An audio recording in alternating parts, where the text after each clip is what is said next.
ആർദ്ര ചികിത്സാ സഹായ നിധിയിലേക്ക് DMP എന്ന സ്വകാര്യ ബസിന്റെ ഒരു ദിവസത്തെ വരുമാനം കൈമാറി.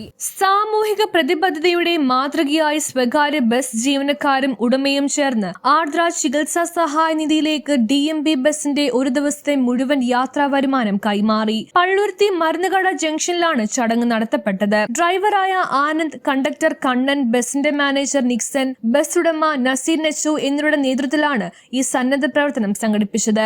ആർദ്രയുടെ ചികിത്സയ്ക്ക് പിന്തുണ നൽകുന്നതിനായി ഒരു ദിവസത്തെ മുഴുവൻ കളക്ഷൻ തുകയും മാറ്റിവെച്ചത് ശ്രദ്ധേയമായി. ചടങ്ങ് തമ്പി സുബ്രഹ്മണ്യം ഉദ്ഘാടനം ചെയ്യുകയും ജീവനക്കാരെ പൊന്നാട അണിയിച്ച് ആദരിക്കുകയും ചെയ്തു. സുമേഷ് അധ്യക്ഷത വഹിച്ചു.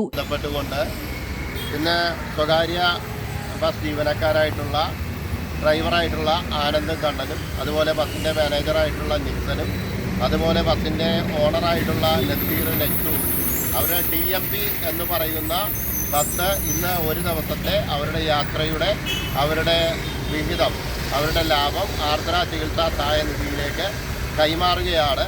അതിനുവേണ്ടി മാതൃകാപരമായ ഒരു പ്രവർത്തനം. നമുക്കറിയാം, പലപ്പോഴും ബസ് അപകടങ്ങളെക്കുറിച്ചും മരണങ്ങളെക്കുറിച്ചും ഒക്കെ ചർച്ച ചെയ്യുമ്പോൾ മാനുഷിക മുഖമുള്ള നല്ല പ്രവർത്തനങ്ങൾക്ക് കൂടി ബസിൻ്റെ തൊഴിലാളികളും മുതലാളിമാരും നേതൃത്വം കൊടുക്കുമ്പോൾ നമ്മുടെ ഈ ചികിത്സാ കമ്മിറ്റിയിലേക്ക് അവരുടെ ഇന്നത്തെ ഒരു ദിവസത്തെ വരുമാനം മാറ്റിവെച്ചുകൊണ്ട് മുമ്പോട്ട് പോകുന്ന മാതൃകാപരമായ പ്രവർത്തനം നടത്തുമ്പോൾ DMPയുടെ ബസിൻ്റെ തൊഴിലാളികൾക്കും അതിൻ്റെ മാനേജർക്കും മുതലാളിക്കും അടക്കമുള്ളവർക്ക് എല്ലാവിധ നന്ദിയും ഈ അവസരത്തിൽ നേർന്നുകൊള്ളുന്നു. News bureau, Palluruthy.